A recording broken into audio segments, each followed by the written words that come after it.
Hello guys, कैसे हैं आप सब लोग। आशा करता हूँ मैं आपसे बहुत अच्छे होंगे और उतनी अच्छी आपकी पढ़ाई चल रही होगी। और आज हम लोग इंडियन ज्योग्राफी, भारत का भूगोल हम लोग देखेंगे। और ये जो क्लास है आने वाले जो प्रारंभिक परीक्षा है उसके लिए तो इम्पोर्टेंट है, जैसे बीपीएससी, यूपीपीसीएस, स्टेट पीसीएस सबके लिए इम्पोर्टेंट है ही। उसके अलावा यूपीएससी के सिविल सेवा परीक्षा के लिए भी ये क्लास बहुत ही इम्पोर्टेंट रहने वाली है।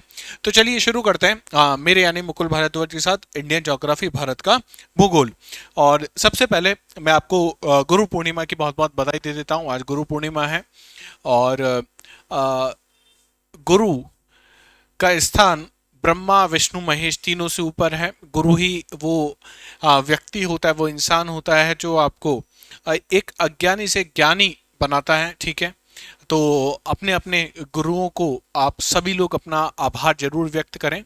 ठीक है, और शुरू करते हैं हमारा भारत के भूगोल, इंडियन ज्योग्राफी का ये सफर। ठीक है, इंडियन ज्योग्राफी में हम लोग कुछ फैक्चुअल चीजें देखते हुए चलेंगे जो प्रारंभिक परीक्षा के लिए भी इंपॉर्टेंट हैं। ठीक है, चलिए सबसे पहले बात करते हैं कि भारत, इंडिया की अगर अपन बात करें, इंडिया इसकी लोकेशन क्या है। मैं यार एक सेकंड इसका कलर चेंज कर लेता हूँ। ये जो ग्रीन हो रहा है इसको चेंज कर लिया जाए। Subject background in solid colour white, इसको आज कर लेते हैं। ठीक है, हाँ अभी ठीक है। तो इंडिया, इंडिया आपको कहाँ देखने को मिलेगा, तो सबसे पहले ये एशिया का हिस्सा है। एशिया महाद्वीप में आपको देखने को मिलेगा। अच्छा, एशिया में भी अगर आप देखा जाए तो हम बात करते हैं, इंडिया मिलेगा आपको साउथ एशिया में। कहाँ मिलेगा? साउथ एशिया में। अगर ये पूछा जाए कि अर्थ पे या ग्लोब पे आपको कहाँ देखने को मिलेगा, तो ये बात ध्यान रखना कि नॉर्थ ईस्ट हेमिस्फीयर में आपको देखने को मिलता है। कहाँ देखने को मिलता है? नॉर्दर्न ईस्टर्न हेमिस्फीयर में आपको देखने को मिलता है। भारत की अगर आकृति की बात करें, इसकी शेप की अगर अपन बात करें, तो ये आपको क्वाड्रिलेटरल, एक चतुर्भुज जैसी आकृति आपको दिख रही होगी। शेप की अगर अपन बात करें तो शेप कैसे? इंडिया की शेप है क्वाड्रिलेटरल। इसको क्या कहा जाता है? चतुर्भुज कहते हैं इसको। और इंग्लिश में इसे कहा जाता है quadri, QUARD, sorry QUARD, quadrilateral. ठीक है, अगर इसके एरिया की बात की जाए, आपसे भारत का एरिया पूछा जाए, तो यह है 32,87,263। कितना है? 32,87,263, सॉरी 263। और ये है किलोमीटर स्क्वायर। कितना है? Kilometre square. अगर क्षेत्रफल या एरिया की दृष्टि से देखा जाए तो भारत विश्व का कौन सा नंबर में देश है? भारत विश्व का 7वें नंबर का बड़ा देश आपको देखने को मिलेगा। और इसके इस एरिया के अनुरूप आपको ये भी पता होना चाहिए कि विश्व का हम लोग कितना प्रतिशत हैं? 2.4% आपको देखने को मिलेगा। ठीक है, अगर ये पूछ लिया जाए कि भाई पॉपुलेशन वाइज, जनसंख्या वाइज, तो जनसंख्या वाइज अनऑफिशियली तो अभी ये बिल्कुल साफ है कि हम लोग पहले नंबर पे आ चुके हैं। जनसंख्या या पॉपुलेशन की दृष्टि से देखा जाए तो हम लोग फर्स्ट नंबर पर हैं। लेकिन ऑफिशियल जो डेटा है हमारा, जो सेंसस जो है 2011 का, 2021 का सेंसस हुआ नहीं है अभी। सेंसस की बात चल रही है, डेटा इकट्ठा करने की बात चल रही है, तो उसके बाद ये ऑफिशियली हो जाएगा। 2011 सेंसस की अगर अपन बात करें तो उसके अनुरूप अभी हम लोग विश्व के दूसरे नंबर पर हैं। और हमसे पहले कौन था? पहले चाइना था, लेकिन अब हम चाइना को पछाड़ के पहले नंबर पर आ चुके हैं। ठीक है, अगर आपसे पूछा जाए कि भारत का अक्षांशीय और देशांतरीय विस्तार आपको कहां से कहां तक देखने को मिलेगा, क्या पूछा जाए? भारत का अक्षांशीय और देशांतरीय विस्तार आपको कहां कहां देखने को मिलेगा, तो भारत का मेनलैंड, मेनलैंड में हम लोग किसको इंक्लूड नहीं करते? हम लोग अंडमान निकोबार को इंक्लूड नहीं करते, लक्षद्वीप को इंक्लूड नहीं करते। मेनलैंड कश्मीर से लेके कन्याकुमारी तक की अगर अपन बात करें, तो मेनलैंड भारत की अगर अपन बात करें तो 8 डिग्री, यहां से 8 डिग्री 4 मिनट नॉर्थ से लेके, 8 डिग्री 4 मिनट नॉर्थ से लेके 37 डिग्री 6 मिनट नॉर्थ तक आपको इसका विस्तार देखने को मिलेगा। वहीं पे अगर ईस्ट टू वेस्ट आप जाओगे, कहां से कहां? ईस्ट टू अगर आप वेस्ट जाओगे तो ये आपको देखने को मिलेगा 68.7 से लेके 97.25 आपको देखने को मिलेगा। अब आपको इंपॉर्टेंट बात यह है कि आपको पता होना चाहिए कि पहले 68 कहाँ पे लिखा जाएगा और 97 कहाँ पे लिखा जाएगा। ये तो हमको पता है कि भारत कौन से गोलार्ध में है, भारत आपको उत्तरी गोलार्ध में देखने को मिलेगा, साथ ही साथ पूर्वी गोलार्ध में आपको देखने को मिलता है। और हमें ये भी पता है कि ये गोलार्ध वाली लाइन, ये जो पूर्वी और पश्चिमी गोलार्ध को अलग अलग करती है, जैसे हम ग्रीनविच रेखा कहते हैं, वही 0 डिग्री है। और ये ये कहाँ पे मिलेगी आपको, ग्रीनविच शहर में देखने को मिलेगी जो ब्रिटेन में स्थित है। तो वहां 0 डिग्री से आप जैसे जैसे आगे बढ़ोगे तो पहले क्या मिलेगा आपको, पहले मिलेगा 67 डिग्री 7 मिनट, और यहाँ पे आपको मिलेगा 97 डिग्री 25 मिनट आपको देखने को मिलेगा। ठीक है, ये बात आपको पता होनी चाहिए। इसके अलावा अगर हम अंडमान निकोबार लक्षद्वीप को भी इंक्लूड कर लेते हैं, ये बात ध्यान रखना, अगर अंडमान निकोबार और लक्षद्वीप को भी इंक्लूड कर लेते हैं तो सबसे दक्षिणतम जो बिंदु है भारत का, वो आपको 6 डिग्री और 45 मिनट नॉर्थ में आपको देखने को मिलेगा, जिसे कहा जाता है इंदिरा। इस बिंदु का नाम क्या है, इस बिंदु को कहा जाता है इंदिरा पॉइंट। क्या कहा जाता है, इंदिरा पॉइंट। और ये कहां पर स्थित है, ये स्थित है ग्रेट निकोबार में। कहां स्थित है, ये स्थित है ग्रेट निकोबार में। ठीक है, ग्रेट निकोबार में स्थित है, ये बात आपको पता होनी चाहिए। और एकदम उत्तरी बिंदु अगर पूछ लिया जाए तो वो है इंदिरा कॉल। क्या है वो, इंदिरा कॉल।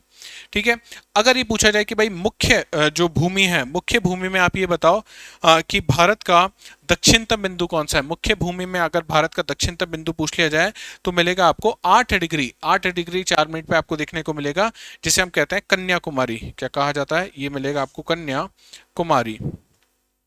और इसकी लोकेशन क्या है, 8 डिग्री 4 मिनट।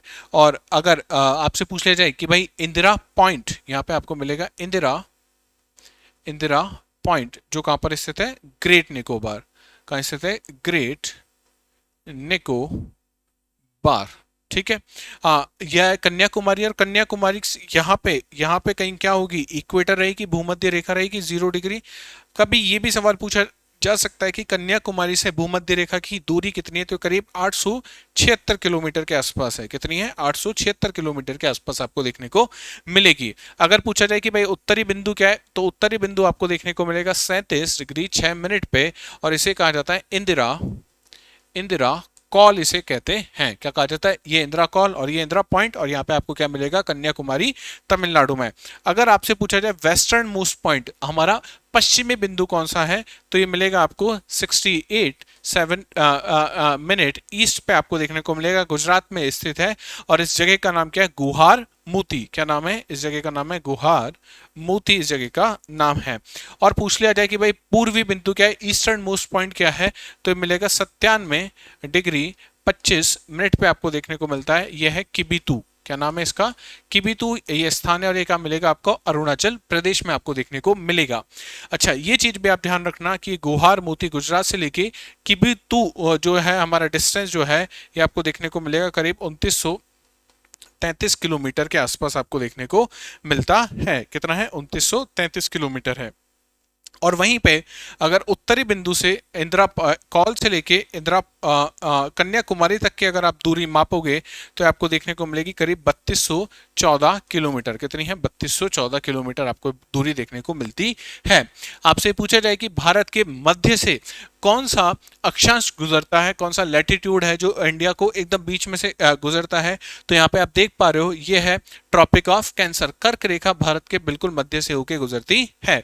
ये एक और लाइन आपको दिख रही मिल रही होगी, ये है स्टैंडर्ड मेरिडियन। क्या है, भारत की समय रेखा है, 82.5 डिग्री की है, जो मिर्जापुर के पास से होके गुजरती है।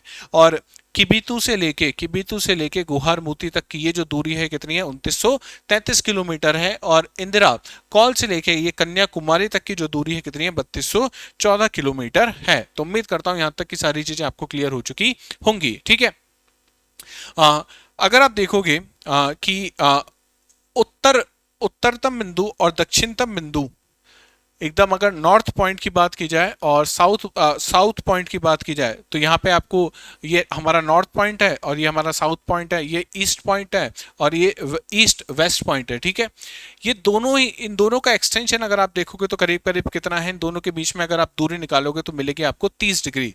कितनी है, 30 डिग्री।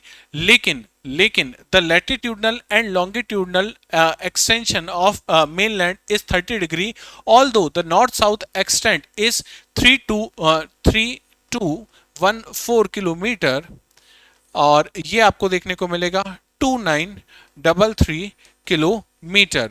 लेकिन फिर भी कितना दूरी है, यहाँ 3214 है, ये 2933 है, लेकिन फिर भी एक्सटेंशन आप देखोगे तो करीब करीब 30 डिग्री है। क्यों? क्योंकि जैसे जैसे आप ध्रुवों की तरफ बढ़ोगे, क्या कहाँ बढ़ोगे, ध्रुवों की बढ़ोगे, तो आप पाओगे कि देशांतरों के बीच की दूरी क्या होती जा रही है, देशांतरों की दूरी क्या होती जा रही है, कम होती जा रही है। ये लिखा हुआ देखिए, because when we move towards the pole the distance between the latitudes decreases while the longitude remain almost equidistance. इस वजह से आपको ऐसा लगता है कि जैसे जैसे आप ऊपर बढ़ रहे हो तो एक्सटेंशन तो सेम है, लेकिन दूरी क्या होती जा रही है, कम होती जा रही है।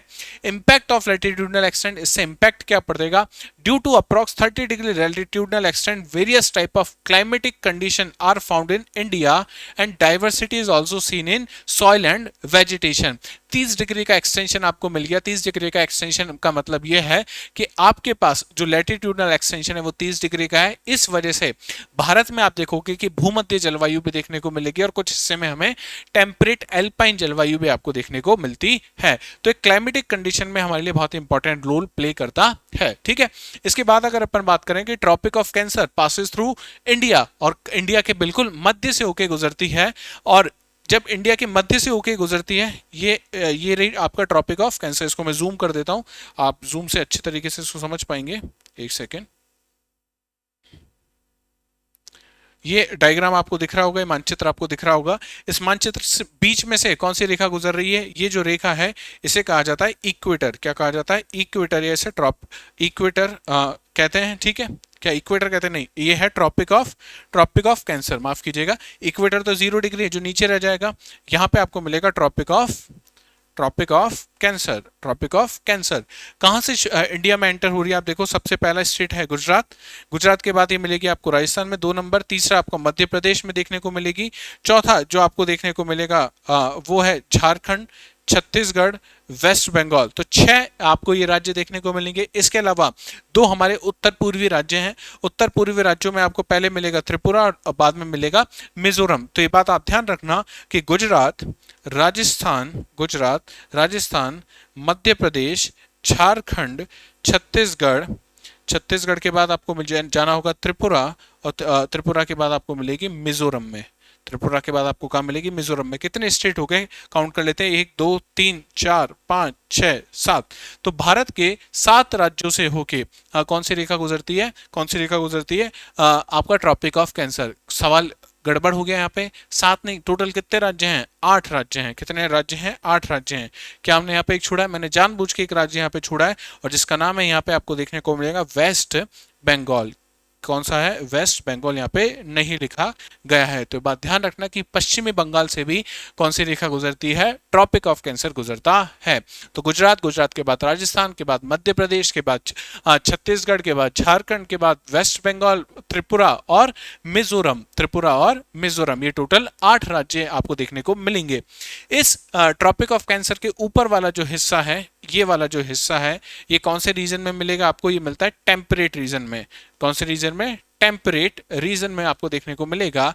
लेकिन इसके दक्षिण वाला जो हिस्सा है, ये कौन से एरिया में आपको मिलेगा, ये है आपका ट्रॉपिकल एरिया। कौन सा एरिया, ट्रॉपिकल एरिया। तो भारत को टेम्परेट और ट्रॉपिकल रीजन में कौन विभाजित करता है, तो वो विभाजित करने वाली रेखा का नाम है ट्रॉपिक ऑफ कैंसर। क्या नाम है उसका, ट्रॉपिक ऑफ कैंसर। मैं कुछ चीजें जानबूझ के इस तरीके से आपको कंफ्यूज करने की कोशिश करूंगा, लेकिन आपको अपनी, चूंकि प्रारंभिक परीक्षा में इस तरीके से कंफ्यूजिंग ऑप्शन होते हैं जहां पे हमें लगता है सारी चीजें सही हैं, तो आपको एक एक चीज मेरी ध्यान से सुनते हुए चलना है। ठीक है, चलते हैं आगे। इंपैक्ट ऑफ लॉन्गिट्यूड्स, लॉन्गिट्यूड से क्या फर्क पड़ता है, तो लॉन्गिट्यूड्स हम जानते हैं मुख्यतः जो आपका टाइम डिसाइड होता है वो किससे डिसाइड होता है, लॉन्गिट्यूड से, या जो डेट डिसाइड होती है वो किससे डिसाइड होती है, लॉन्गिट्यूड से डिसाइड होती है। हमने देखा था कि भारत का जो वेस्टर्न मोस्ट पॉइंट है और ईस्टर्न मोस्ट पॉइंट है, इन दोनों के मध्य में कितनी दूरी है, करीब करीब 30 डिग्री है। और हम ये जानते हैं कि 15 डिग्री बराबर कितना होता है, 1 आवर, 1 घंटे के बराबर होता है कितना, 15 डिग्री। इसका मतलब पृथ्वी 1 घंटे में कितना डिग्री घूम जाती है, 15 डिग्री घूम जाती है। तो पृथ्वी को को 30 डिग्री कवर करने के लिए कितना समय चाहिए? 2 घंटे का समय चाहिए। तो भारत के पूर्वी और पश्चिमतम जो बिंदु है दोनों के बीच में कितना समय दूरी आपको देखने को मिलेगी? तो 2 घंटे की समय दूरी आपको देखने को मिलेगी। मान लेते हैं अरुणाचल प्रदेश में जो सूर्योदय हो रहा है वो सुबह के 5 बजे हो रहा है, 5 AM हो रहा है। तो गुजरात के किबितू में वो सूर्योदय कब हो रहा होगा? 7 बजे हो रहा होगा। क्यों? क्योंकि दोनों के बीच में 30 डिग्री का डिफरेंस आपको देखने को मिल रहा है। The local time of the longitude is 82.5। हमें पता है कि भारत का जो भारत की जो समय रेखा है वो कितनी डिग्री है? 82.5 डिग्री है, जो कहां से होकर गुजरती है? जो उत्तर प्रदेश के मिर्जापुर, और मिर्जापुर के पास भी एग्जैक्ट लोकेशन आप जानना चाहो तो नैनी जंक्शन पड़ता है, उस नैनी जंक्शन से कौन सी रेखा गुजरती है? ये 82.5 डिग्री की रेखा गुजरती है। और इस 82.5 डिग्री के आधार पे हम लोग जो समय निकालते हैं उसको कहा जाता है IST, Indian standard time, Indian standard time. और IST इज इक्वल टू क्या है? IST इज इक्वल टू है GMT प्लस 5:30। हम ग्रीनविच मेरिडियन टाइम से कितना आगे हैं? 5.5 डिग्री आगे हैं। ये प्लस का साइन ही क्यों है? क्योंकि हम लोग पूर्व में स्थित हैं। और अगर आप देखोगे 82.5 डिग्री का कैलकुलेशन जब लगाओगे, और 82.5 डिग्री का कैलकुलेशन कैसे लगाना है कि 15 डिग्री बराबर 1 घंटा, तो 82.5 डिग्री बराबर कितना? तो ये निकल के आएगा 5.5 घंटे। तो इसलिए भारत का जो समय है वो ग्रीनविच रेखा से कितना आगे देखने को मिलेगा? 5.5 घंटे आगे आपको देखने को मिलता है। अगर आपसे पूछ लिया जाए कि क्या ये 82.5 डिग्री की रेखा केवल उत्तर प्रदेश से होकर गुजरती है, तो ऐसा तो पॉसिबल नहीं। उत्तर प्रदेश के उत्तर में भी कुछ है और उत्तर प्रदेश के दक्षिण में भी कुछ राज्य स्थित हैं। तो ये बात ध्यान रखना कि जब ये 82.5 डिग्री की रेखा आपसे पूछी जाए तो 5 राज्यों से होकर गुजरती है। कौन कौन से? सबसे पहले तो उत्तर प्रदेश, उत्तर प्रदेश के दक्षिण में आप देखोगे मध्य प्रदेश आपको देखने को मिलेगा, छत्तीसगढ़ का कुछ हिस्सा, उसके बाद ओडिशा का कुछ हिस्सा और आंध्र प्रदेश का हिस्सा। इन 5 राज्यों से होके कौन सी रेखा गुजरती है? 82.5 डिग्री का जो लॉन्गिट्यूड है वो होके गुजरता है। तो आप ध्यान रखना 5 राज्य और 8 राज्य, 8 राज्यों से तो क्या गुजरती है? ट्रॉपिक ऑफ कैंसर गुजरती है। वहीं पे 82.5 डिग्री की अगर बात की जाए तो वो केवल कितने राज्यों से होकर गुजर रही है? 5 राज्यों से होकर गुजर रही है। नेक्स्ट जो चीज है आपको पता होनी चाहिए कि भारत कितने देशों के साथ अपनी जो सीमा है वो साझा करता है। और ये सीमा की जो बात है, बॉर्डर की जो बात है, ये न्यूज में भी है। क्यों? क्योंकि हाल ही में अरुणाचल प्रदेश के जो मुख्यमंत्री साहब हैं उन्होंने स्टेटमेंट दिया है कि हम लोग चीन के साथ नहीं, हम लोग किसके साथ सीमा साझा करते हैं? हम लोग तिब्बत के साथ सीमा साझा करते हैं। तो ये बहुत ही इंपॉर्टेंट स्टेटमेंट है, पता होना चाहिए आपको। तो सबसे पहले अगर आप देखोगे तो भारत की टोटल जो बाउंड्री है, टोटल बाउंड्री को, कुल सीमा को भारत में 2 भागों में विभाजित किया जा सकता है। कैसे विभाजित करना होगा हमको? एक हमारी सीमा है जिसे हम कह रहे हैं वो लैंड बाउंड्री है, जो भूमिगत सीमा है। यहां से आप देखोगे गुजरात से ये वाली जो सीमा है ये आपको भूमि पे देखने को मिलती है। लैंड बाउंड्री से कहा जाता है। क्या कहा जाता है? लैंड बाउंड्री से कहा जाता है ये वाली जो सीमा है। अगर पूछा जाए कि भारत में भूमि सीमा कितनी है, लैंड बाउंड्री कितनी है, तो ये करीब 15,106.7 किलोमीटर है। इसको बहुत सारी किताबों में 15,200 किलोमीटर भी लिखा दिख सकता है। तो एग्जैक्टली आपको पता होना चाहिए 15,000 के आसपास ये जो बाउंड्री है हमारी किससे के साथ है? भूमि की जो बाउंड्री है, लैंड जो बाउंड्री है वो कितनी है? करीब 15,000 है। अगर आपसे ये पूछ लिया जाए कि साहब ये बताओ कोस्टल बाउंड्री कितनी है, तटीय सीमा कितनी है, क्या पूछ लिया जाए? तटीय सीमा कितनी है, तो तटीय सीमा आपको पता होना चाहिए ये करीब जो आपकी लैंड बाउंड्री है उसका आधा आपको कर देना 7,500। तो 7,516.6 किलोमीटर के आसपास किसकी सीमा है? हमारी तटीय सीमा है। अब ये तटीय सीमा भी 2 प्रकार के, तटीय सीमा पे कुछ राज्य आपको देखने को मिलेंगे, कुछ राज्य यहाँ पे, और यहाँ पे अंडमान निकोबार और लक्षद्वीप जैसे द्वीप समूह है। तो तटीय सीमा 2 तरह से बनती है। किस किस से? एक तो राज्यों द्वारा निर्मित होती है और साथ ही साथ द्वीप समूह या आइलैंड्स के द्वारा भी निर्मित होती है। तो अगर पूछा जाए कि भाई राज्यों के साथ या मेनलैंड से कितनी सीमा बनती है, तो बनती है 5,422.6 किलोमीटर। और ये पूछा जाए कि भाई जो आइलैंड्स है, द्वीप समूह है, वो कितनी सीमा बनाते हैं, तो वो बनाते हैं करीब 2,094 किलोमीटर की सीमा। तो टोटल सीमा कितनी हो जाती है? करीब 7,500, या एग्जैक्ट प्रिसाइजली अगर पूछ लिया जाए तो 7,516.6 किलोमीटर हो गई है। और अगर मेन लैंड की बात की जाए या लैंड बाउंड्री की बात की जाए तो वो 15,106.7 किलोमीटर या 15,200 किलोमीटर के आसपास की आपकी लैंड बाउंड्री भारत की देखने को मिलती है। चलें आगे। ये रैपिड रिवीजन टाइप की क्लास है, तो जो जिनका एग्जाम है जल्दी, हाल ही में जिनका एग्जाम है, उन लोगों के लिए काफी इंपॉर्टेंट रहेगी। और एक सारे फैक्ट्स हैं इसमें, बहुत ज्यादा समझाने का भी नहीं है, इसलिए मैं थोड़ा सा तेज यहाँ पे चल रहा हूँ। अगर पूछा जाए कि लैंड बाउंड्री कितनी थी हमारी, अभी हमने देखा था करीब 15,200 किलोमीटर के आसपास हमारी लैंड बाउंड्री है। इसमें सबसे बड़ी सीमा भारत किसके साथ साझा करता है, तो सबसे बड़ी सीमा हम लोग साझा करते हैं हमारे पड़ोसी देश जिसका जन्म हमने करवाया था, जिसका नाम क्या है, बांग्लादेश। और कितनी सीमा हम साझा करते हैं, हम सीमा साझा करते हैं इसके साथ 4096.7 किलोमीटर, कितनी है, 4096.7 किलोमीटर। इसके बाद आपको देखने को मिले कि चाइना की सीमा, चाइना के साथ हम लोग करते हैं 3468 किलोमीटर की सीमा साझा। फिर हमारा ही टूटा हुआ एक अंग जिसका नाम है पाकिस्तान, इसके साथ हमारी सीमा है 3,323 किलोमीटर की। और सबसे छोटी सीमा भारत की आपको देखने को मिलेगी अफगानिस्तान के साथ, जो है करीब 106 किलोमीटर की, कितनी है, 106 किलोमीटर की। बात ध्यान रखना कि भारत की सीमा किसके साथ लगती है, अफगानिस्तान के साथ लगती है। हालांकि अभी ये जो इलाका है जो अफगानिस्तान को टच करता है भारत का, इस पे किसने कब्जा किया हुआ है, इलीगली, पाकिस्तान ने इलीगली कब्जा किया हुआ है, जिसे क्या कहा जाता है, पीओके, पाकिस्तान ऑक्यूपाइड कश्मीर। वो इलीगल कब्जा है, आपके प्लॉट को आपने खरीदा था, किसी ने इलीगली कब्जा कर लिया, इसका मतलब ये तो नहीं है कि प्लॉट उसका हो गया, प्लॉट हमारा ही है। जब जिस दिन चाहेंगे उस दिन उसको निकाल देंगे। ऑपरेशन सिंदूर में हमने उसको ट्रेलर दिखाई दिया है। अच्छा, ये बात हो गई बॉर्डर्स की। इन बॉर्डर्स के कुछ नाम भी हैं, तो इंपॉर्टेंट नाम आपको पता होना चाहिए बॉर्डर्स के। सबसे पहले रेड क्लिफ लाइन, कौन सी है, रेड क्लिफ लाइन। तो red Cliff line originally India और पाकिस्तान का जो बॉर्डर है, इसे क्या कहा जाता था, रेड क्लिफ लाइन कहा जाता था। लेकिन बाद में पाकिस्तान को अलग करके, पाकिस्तान को तोड़ के हमने क्या बना दिया, बांग्लादेश बना दिया। तो बांग्लादेश और भारत की सीमा को भी क्या कहा जाता है, रेड क्लिफ लाइन। और भारत और पाकिस्तान की सीमा को भी क्या कहा जाता है, रेड क्लिफ लाइन कहा जाता है। दूसरी मैक मेहोन लाइन है, ये बात ध्यान रखना है, मैक मोहन नहीं है।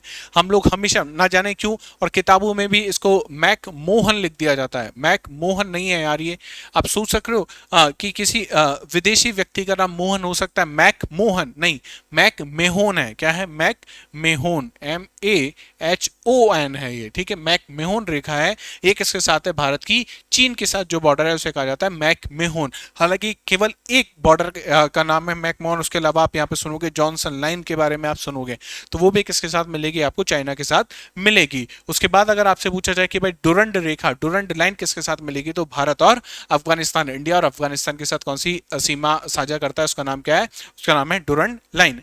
अब बात करते हैं तटीय सीमा में। तो तटीय सीमा में हमने देखा था करीब 7,500 किलोमीटर, और प्रिसाइजली अगर अपन बात करें तो 7,516.6 किलोमीटर की सीमा है जो तटीय सीमा है। और तटीय सीमा को हमने कितने भागों में विभाजित किया था, दो भागों में विभाजित किया था। एक जो मेनलैंड की है और जो दूसरी जो द्वीप समूह जो सीमा बना रहे हैं।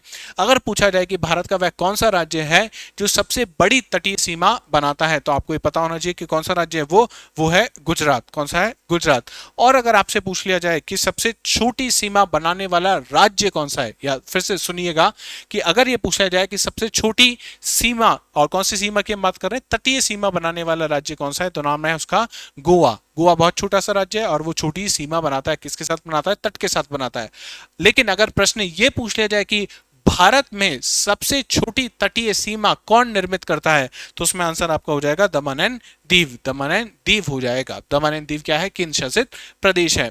अगर पूछा जाए कि भाई द्वीप समूह में ज्यादा बड़ी सीमा कौन बनाता है, तो बड़े द्वीप कौन से हैं, अंडमान निकोबार है, तो ऑब्वियसली वही ज्यादा बड़ी सीमा का निर्माण करेंगे, और लक्षद्वीप छोटी सीमा का निर्माण करते हैं। ठीक है, चला जाए आगे। नेक्स्ट जो चीज हमें देखनी है यार, ये बार बार क्या कलर चेंज हो जाता है।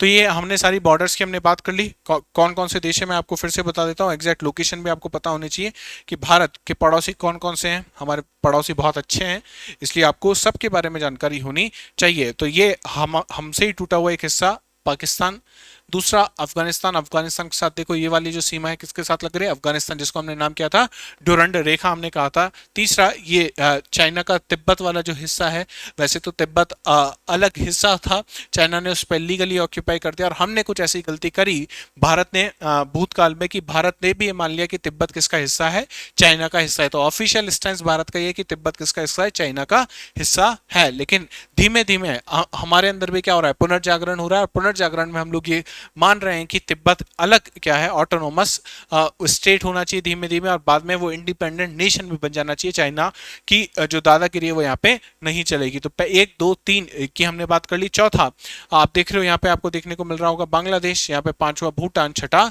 नेपाल। ये भारत के क्या है, पड़ोसी देश हैं। इसके बाद अगर अपन बात करें तो कोस्ट लाइन की अगर अपन बात करें, तटीय सीमा की अगर अपन बात करें, तो स्मॉलेस्ट कोस्ट लाइन अभी हमने देखा था किसकी थी, एक सेकेंड एक सेकेंड, इसको ऐसे नहीं, हम लोग दूसरे तरीके से लेके चलते हैं।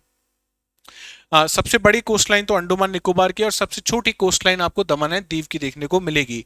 अगर ये पूछा जाए मेनलैंड में सबसे बड़ी कोस्ट लाइन किसी है, किस राज्य की, तो गुजरात की सबसे बड़ी कोस्ट लाइन आपको देखने को मिलेगी। यहाँ गुजरात, दमन एंड दीव, महाराष्ट्र, छोटा सा स्टेट गोवा, कर्नाटका, केरला, तमिलनाडु, यहाँ पे द्वीप समूह आपको देखने को मिलते हैं, लक्षद्वीप, तमिलनाडु के बाद पुदुचेरी आपको पता होना चाहिए, अंडमान निकोबार, आंध्र प्रदेश, तेलंगाना की सीमा नहीं लगती है, तटीय सीमा पे नहीं है तेलंगाना, ये बात ध्यान रखना, ओडिशा एंड पश्चिमी बंगाल। तो ये हैं तटीय सीमा पे जो हमारे राज्य हैं और जो हमारे केंद्र शासित प्रदेश हैं। अब एक सेकेंड,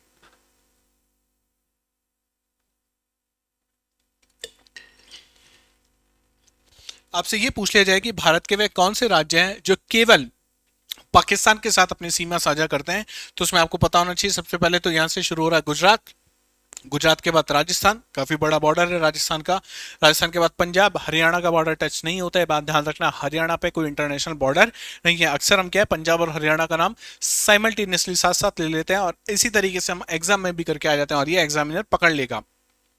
तो गुजरात, राजस्थान, पंजाब, जम्मू एंड कश्मीर और लद्दाख, ये किसके साथ सीमा साझा करते हैं, पाकिस्तान के साथ। लद्दाख पहले नहीं करता था, जब से जम्मू कश्मीर को 2 केंद्र शासित प्रदेशों में बांटा है हमने, अब लद्दाख भी किसके साथ सीमा साझा करता है, पाकिस्तान के साथ। दूसरी बात करते हैं चाइना के साथ, तो चाइना के साथ जम्मू कश्मीर, हिमाचल प्रदेश, उत्तराखंड, सिक्किम और अरुणाचल प्रदेश। नेपाल के साथ उत्तर प्रदेश, उत्तराखंड, बिहार, पश्चिम बंगाल और सिक्किम। ठीक है, तो ये बात आपको पता होनी चाहिए। इसके बाद अगर पूछा जाए कि साहब भूटान के साथ कौन कौन से जो राज्य हैं हमारी वो सीमा साझा करते हैं, तो भूटान के साथ सबसे पहला तो सिक्किम, पश्चिम बंगाल, असम, अरुणाचल प्रदेश। बांग्लादेश के साथ पश्चिम बंगाल, बांग्लादेश में कंफ्यूजन ज्यादा होता है तो ध्यान रखना, एक तो पश्चिम बंगाल है, पश्चिम बंगाल के अलावा नॉर्थ ईस्टर्न स्टेट में, उत्तर पूर्वी राज्यों में सबसे बड़ा राज्य कौन सा है, असम। असम के बाद मेघालय, त्रिपुरा और मिजोरम, ये सब किसके साथ सीमा साझा करते हैं, ये सब सीमा साझा करते हैं बांग्लादेश के साथ। अगर पूछा जाए कि भाई म्यांमार के साथ कौन करता है, तो म्यांमार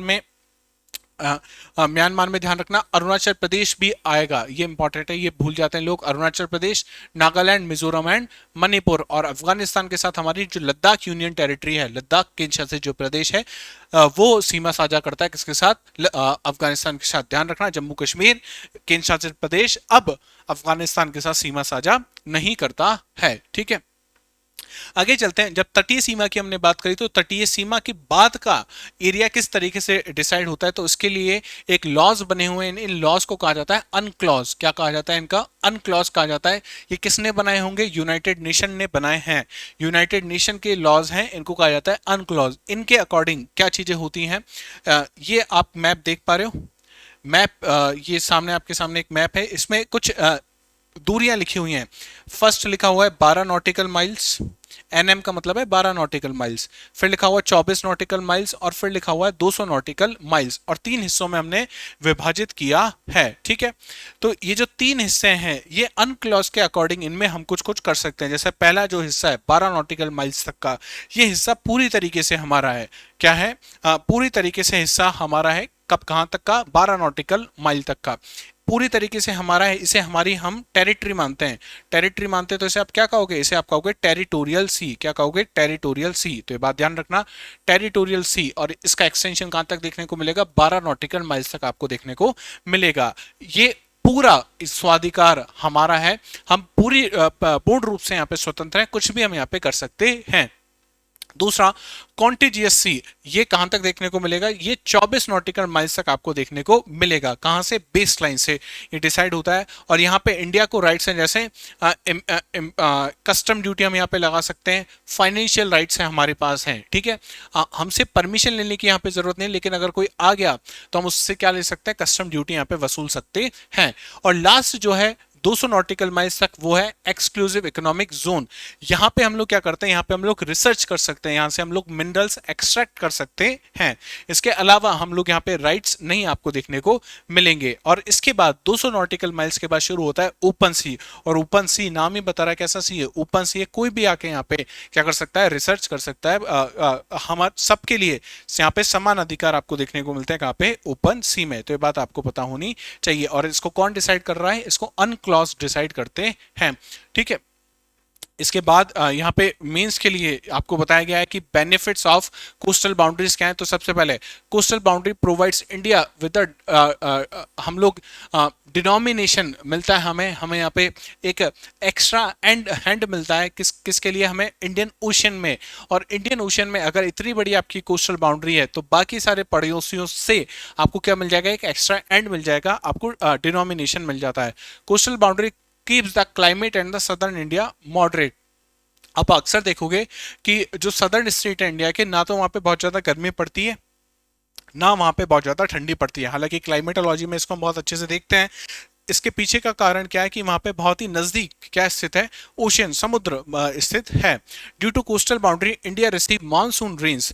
मानसून किसकी वजह से आती है, हम कहते हैं इसको दक्षिण पश्चिम मानसून, जो अरब सागर की शाखा से और बंगाल की जो खाड़ी है उस शाखा से भारत में प्रवेश करता है। तो जो मानसून है उसमें भी किसका इंपॉर्टेंट रोल प्ले होता है, इस कोस्टल बाउंड्री का रोल प्ले होता है। इसके अलावा ट्रेड करने के लिए, व्यापार करने के लिए आपको क्या चाहिए, पोर्ट्स चाहिए, बंदरगाह चाहिए।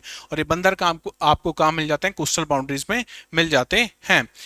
India can remain in contact with the neighbouring countries. Bharat को व्यापार करना है किसी और देश के साथ।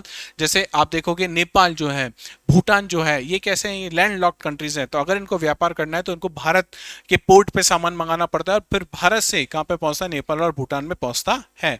लेकिन अगर सोचो भारत के साथ ये दिक्कत होती कि भारत लैंड लॉक्ड होता तो क्या करना पड़ता, हमें हमारे पड़ोसियों के पोर्ट पे सामान को बुलाना पड़ता और फिर वो सामान भारत में एंटर करता। आप सोचो हमारा पड़ोसी पाकिस्तान, ऊपर चाइना, नीचे म्यांमार है और बगल में बांग्लादेश, इस प्रकार के अगर हमारे पड़ोसी और हमारा सामान वहां आता और ऑपरेशन सिंदूर जैसा कोई ऑपरेशन चल रहा होता तो हमारे देशवासियों की क्या हालत होती। तो यहाँ पे भी ये coastal boundary important role play करती है। Coastal boundary ensures India's reach and right over the oceanic resource. हम जब चाहे ओशनिक रिसोर्स को हम क्या कर सकते हैं, उनको एक्वायर कर सकते हैं, उन पे रिसर्च कर सकते हैं। ये भी एक इसका एडवांटेज है हमारे लिए, ये भी एडवांटेज है हमारी कोस्टल बाउंड्री का। Coastal boundary is important with the respect to the security and the strategic matter. जब भी बात होती है इंडियन ओशियन की, बात आपको पता होना चाहिए कि इस दुनिया में एकमात्र ऐसा महासागर है जिसका नाम किसी देश पे है। इंडियन ओशियन के नाम कौन से देश पे है, इंडिया पे। तो यहाँ पे कौन सुपर पावर होना चाहिए, इंडिया यहाँ पे सुपर पावर होना चाहिए। हालांकि अब चाइना कुछ चीजें यहाँ पे कर रहा है। आपको अभी पता होगा कि बाबल मंदेब जो स्ट्रेट है वहां पे चाइना ने जर्मनी के एक फाइटर, जर्मनी के एक प्लेन को क्या कर दिया है, उस पर लेजर अटैक किया है। तो ये जो चीज है ये नहीं होनी चाहिए। बट यहाँ पे जो मेजर पावर है किसके पास होनी चाहिए, सारी पावर किसके पास होनी चाहिए, इंडिया के पास होनी चाहिए। Beside the above benefits, coastal border there are some drawbacks also। क्या कुछ कमियां भी होती है, जैसे सुनामी आएगी सबसे पहले कहाँ पे आएगी, आपके कोस्टल एरियाज को स्ट्राइक करेगी। इसके अलावा सी पायरेट्स की अगर कोई भी दिक्कत होगी, समुद्री लुटेरों की कोई दिक्कत होगी तो उससे आपको जूझना पड़ सकता है। उसके अलावा आपको एक्सपेंडिचर करना पड़ता है उन बॉर्डर जो कोस्टल बाउंड्रीज हैं उनके लिए। जैसे हमारे यहाँ पे कोस्टल गार्ड की जो सुविधा है वो इसीलिए है कि हम क्या कर सकें, हमारे कोस्ट को गार्ड कर सकें। ठीक है, अब बात करते हैं इंडियन सब कॉन्टिनेंट की। आपने बहुत बार ये नाम सुना होगा कि भारतीय उपमहाद्वीप। अब भारतीय उपमहाद्वीप से आप क्या समझते हो, ये बात आपको पता होनी चाहिए। भारतीय उपमहाद्वीप में टोटल कितने देश आते हैं, भारत उपमहाद्वीप में टोटल 7 देश आते हैं। कितने, 7 देश आते हैं। कौन कौन से, भारत खुद, भारत के अलावा हमसे ही अलग हुआ हिस्सा पाकिस्तान, पाकिस्तान से तोड़ के हमने बनाया बांग्लादेश, नेपाल, भूटान, नेपाल, भूटान, बांग्लादेश हो गया। इसके बाद आपको देखने को मिलेगा श्रीलंका, श्रीलंका के बाद आपको देखने को मिलेगा मालदीव्स। तो भारत, पाकिस्तान, नेपाल, भूटान, बांग्लादेश, श्रीलंका और यहाँ पे आपको देखने को मिलेगा मालदीव। तो टोटल 7 देश मिलके क्या बनाते हैं, भारतीय उपमहाद्वीप बनाते हैं। यूपीएससी ने अपनी मुख्य परीक्षा में एक बार पूछा भी था कि महाद्वीप और उपमहाद्वीप में क्या अंतर है और क्यों भारत को एक उपमहाद्वीप, भारतीय उपमहाद्वीप का दर्जा दिया जाता है। ठीक है, अब आप मुझे बताइएगा कि भारत में कितने तो राज्य हैं और कितने भारत में केंद्र शासित प्रदेश हैं, यह आप मुझे कमेंट सेक्शन में बताइएगा। ठीक है, तो नेक्स्ट क्लास में जब हम मिलेंगे तो हम भारत के जो फिजियोग्राफिक डिवीजन है उनको डिस्कस करेंगे। इसी तरीके से रैपिड क्लासेस रहेंगी, बहुत ज़्यादा समय हम लोग नहीं लगाएंगे, जो जो चीज़ें फैक्चुअल चीज़ें हैं वो लगातार और बहुत ही तेज़ी से हम लोग कवर करते हुए चलेंगे, ताकि जो प्रारंभिक परीक्षा आप लोगों की आने वाली है उसमें इंडियन ज्योग्राफी के जितने भी क्वेश्चन आएंगे वो सारे क्वेश्चन आप यहाँ से चुटकियों में हल कर लो। अगर क्लास पसंद आई है तो प्लीज़ लाइक, शेयर और चैनल को सब्सक्राइब करना नहीं भूलना।